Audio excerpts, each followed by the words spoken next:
Safety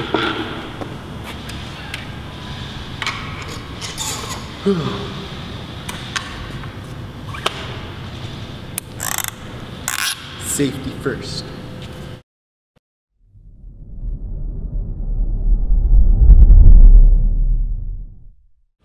Hi, my name is Drew Canavero, the Director of CrossFit here at Black Iron Gym, with Matt Aiken, the Director of Competition Training, and welcome to the Black Book subscription.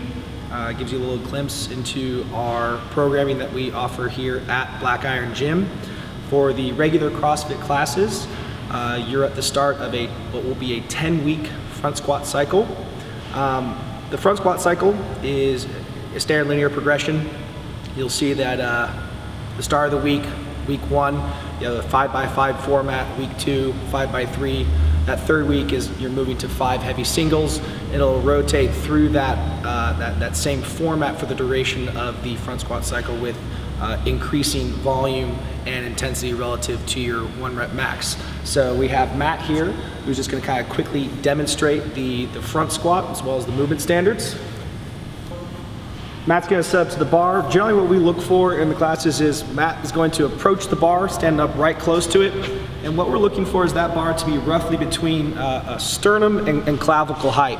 What we want to avoid is setting the bar too high that you're forced to tippy-toe the bar out of and back into the rack. So Matt has the bar set at the appropriate height, and we also coach our athletes to make sure that they are well braced underneath the bar before unracking it.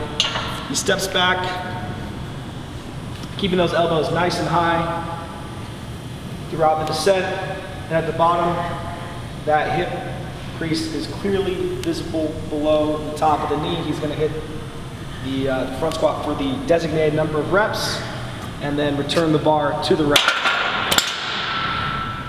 For warming up the front squat, we want you to make sure that on the lighter days, say the 5x5, you can warm up with a few less sets, but take your time, use the empty barbell for a few reps, then slowly build your way up over the course of maybe 4 or 5 sets, depending on what we're doing. If we're going on the heavier days, maybe you need a few more sets to get you to that right percentage. And we usually like to give you 20 minutes for your lifting. So within that kind of time frame, the first 6 to 8 should be warm-up sets. As far as rep schemes in your warm-up sets, maybe do a big set with the empty barbell of like 10 just to get that motor pattern going, but then after that, keep your sets relatively small in relation to your working sets. If you're doing 5s, maybe you only hit 3s in your warm-ups. 3s, maybe you hit 2, 3, maybe you're hitting that. You don't want to go too big and overdo the volume before you even get to working. So as far as our general warm-ups for our regular CrossFit classes, we try and keep them within 12 to 15 minutes, the first 3 to 5 minutes of which are for a general aerobic based warm-up. So either a row, bike, ski erg, any option that you have available to you. Matt's a big fan of the assault bike, and he will keep this look on his face for the solid 5 minutes. After the aerobic based warm-up, we generally then move into more specific movement based prep. Depending on what the workout is that day will dictate the movement patterns that we want to visit and practice in the warm-up. But generally, we're going to see variations of squats, lunges, various support and swing positions on the bars and rings, as well as midline awareness drills. So variations of plank holds, sit-ups, hollow rocks, arch rocks, again done ground-based or hanging supported from the bar or rings.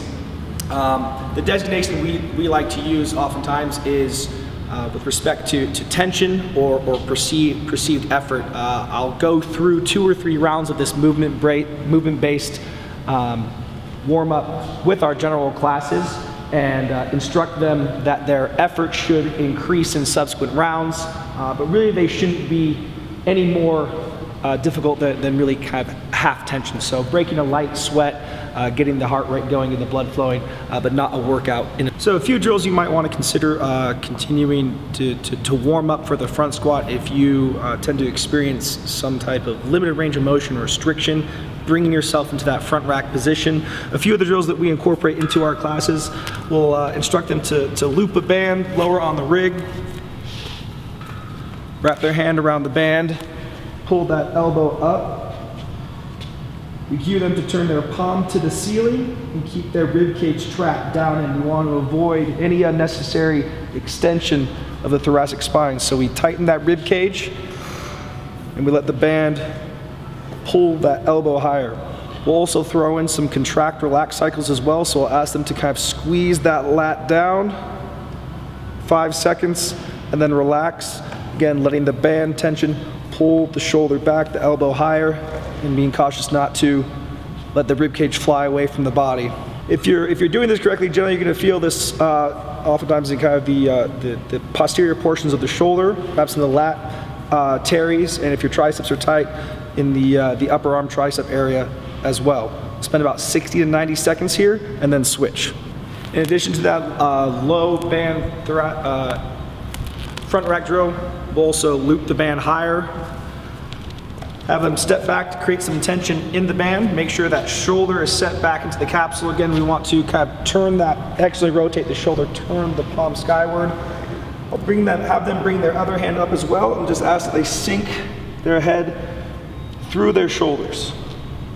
And then from here they can do some kind of free form improvisation, turning the torso gently away, continue to sink, whatever allows them to kind of find and target those more problematic areas in their upper back region. Again, another 60 to 90 seconds each side should be sufficient. Oh, spike ball. Okay, and then one, if you have a partner available for you, is to hang from the bar, keep that chin tucked, belly tight, and Matt is going to first start higher up on my upper back and just push me forward. Then gently lower me back down, move his hands down my back now to more mid-back.